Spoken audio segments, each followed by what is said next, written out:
বন্ধুরা, রান্নাঘরের টুকিটাকি কাজ বা টুকিটাকি জিনিসের ওপরে আমরা যদি এই বর্ষার দিনে একটু লক্ষ্য না রাখি, তাহলে কিন্তু অনেক সমস্যার সম্মুখীন হতে হয়।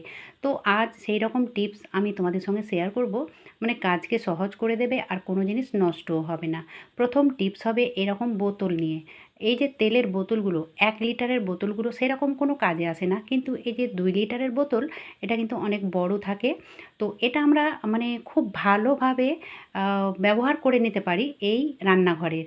তো সর্বপ্রথমে যেটা করব, আমি ওপর দিকে, কারণ এই বোতলটার মিডিল দিকে একটু মানে ডিজাইন করা রয়েছে, তো সেটা মানে মিডিলের জায়গাটা বাদ দিয়ে দেব। তো ওপরের আমি মোটামুটি 4 থেকে 5 আঙুল মতো আমি কাট করেছি। তারপরে দেখো, যেখান থেকে ডিজাইনটা রয়েছে সেখান থেকে আমি কাট করে এটাকে বাদ দিয়ে দেব। এই দেখো, তো এই মিডিলের অংশটা আমি বাদ দিয়ে দিলাম। তারপরে দেখো, এটাকে পরিষ্কার করে নিয়েছি, পরিষ্কার করে ধুয়ে মুছে এর মধ্যে দিয়ে দিলাম মটর কিংবা ডাল, মানে তোমাদের ইচ্ছে মতো জিনিস যে কৌটোর মধ্যে আমরা রাখি, এটা কিন্তু ভীষণই সুন্দর একটা কৌটোর মতো তৈরি হয়ে গেছে। আর মানে যে জিনিসটা ফেলে দিচ্ছিলাম বা একদিকে ফেলে রাখতাম, সেই জিনিসটা আমরা রান্নাঘরে ব্যবহার করতে পারবো। তোমরা দেখেই বুঝতে পারছো ভীষণই সুন্দর লাগছে দেখে। চলো এবার দেখে নেওয়া যাক পরবর্তী টিপস। তো বর্ষাকালে বিশেষ করে চালে ডালে এগুলোতে কিন্তু পোকা লাগে আর কি। তো যাই হোক, আমরা কিন্তু এই পোকার থেকে সমস্যার সমাধান নিজেরাই বার করে নিতে পারবো। তো এই দেখো বন্ধুরা, আমরা যদি একটু লক্ষ্য না করি, তাহলে কিন্তু পোকা না দেখেই আমরা মানে চালটাকে হাঁড়িতে দিয়ে দেব। তো যেমন ধরো এরকম ধরনের পোকাগুলো মানে খুব সহজে দেখতে পাওয়া যায়। আর কারণ এগুলো বার করলে কিন্তু এদিক ওদিক ছড়িয়ে ছিটিয়ে যায় এই পোকাগুলো। কিন্তু আরেকটা যে পোকা রয়েছে, সেই পোকাটা কিন্তু মানে খুব সহজে দেখতে পাওয়া যায় না। যদি একটু লক্ষ্য না রাখি, তাহলে কিন্তু দেখতে পাবো না। যেমন এই দেখো, এই পোকাগুলো, ঠিক আছে? তো এই চালে এই পোকাটা কিন্তু লেগে গেছে। তো যেন না লাগে তার আগে আমাদের মানে ব্যবস্থাটা করে নিতে হয়। তো যাই হোক, এই দেখো আমি চাল থেকে পোকাগুলোকে একটা একটা করে বেছে নিয়েছি। তো এবারে কিভাবে চালটাকে রাখবো যে পোকাটা লাগবেই না, মানে কিছুটা হলেও সেই সমস্যার সমাধানটা হয়ে যাবে। ঠিক আছে, সেই জন্য চাল আনার সঙ্গে সঙ্গে চালের ড্রামে কিছু শুকনো লঙ্কা, কিছু তেজপাতা বা লং, এইভাবে এই জিনিসগুলো যদি তোমরা ফেলে রাখো, তাহলে দেখবে চালে কিন্তু কোনো মতে পোকা লাগবে না, মানে কিছুটা হলেও সমস্যা থেকে বাঁচা যাবে। তো অবশ্যই এই বর্ষাকালে তোমরা তেজপাতা, শুকনো লঙ্কা কিংবা লং, এইসব জিনিস তোমরা চালে মানে ফেলে রাখতে পারো। চলো দেখে নেওয়া যাক পরবর্তী টিপস। তো আমি এখন এই আটাগুলোকে চেলে নিয়েছি। ব্যাপার হচ্ছে, আটা চালার পরে এই চালনিটা কিন্তু আমরা এমনি রেখে দিই। তো আমার মতে মানে বিশেষ করে এই বর্ষাকালে পোকামাকড়ের উপদ্রব বেশি হয়। তো অবশ্যই তোমরা একটা প্লাস্টিকের মধ্যে এইভাবে ভরে রাখতে পারো, ঠিক আছে? এইভাবে ভরে রাখলে কোনো মতে পোকামাকড় মুখ দিতে পারবে না। আর দ্বিতীয়ত হচ্ছে, এর পরের বার যখন ব্যবহার করব, তখন কিন্তু এটা ধোয়াধাইয়ের কোনো ঝামেলাই থাকবে না, মানে বার করে এটা ব্যবহার করতে পারবো।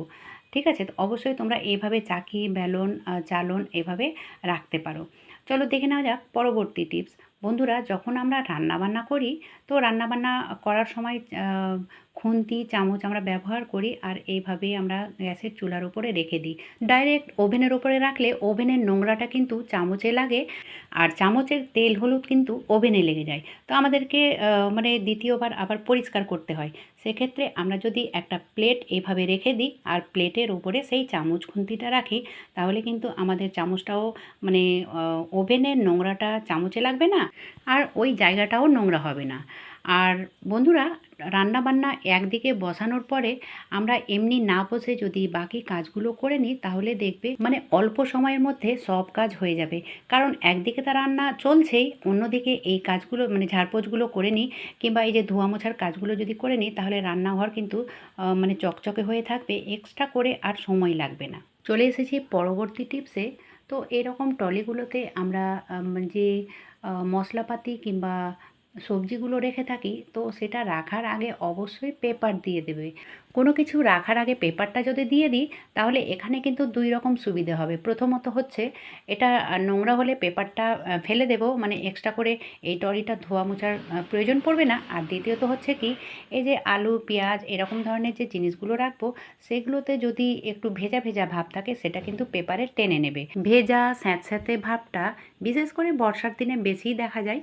তো অবশ্যই যারা নতুন গৃহিণী তাদের জন্য এই টিপসটা, যারা এক্সপার্ট জানো তাদের তো কোনো ব্যাপারই নেই।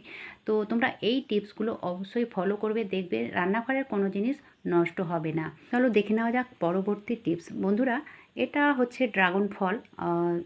তো এটা কিভাবে ছিলবো, এই দেখো খুবই সহজ পদ্ধতি। 2 দিকে আমি কাট করে নিয়েছি। কাট করার পরে এইভাবে চির লাগিয়ে নিলাম। তারপরে দেখো খুবই সহজে কিন্তু এটা ছেলা হয়ে যায়।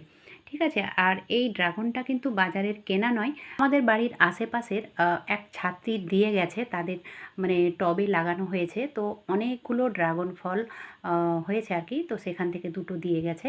যাই হোক, অনেকে বুঝতে পারে না যে কিভাবে এটা মানে খোসাটা ছাড়াবো, সেই টিপসটাই তোমাদের সঙ্গে শেয়ার করলাম।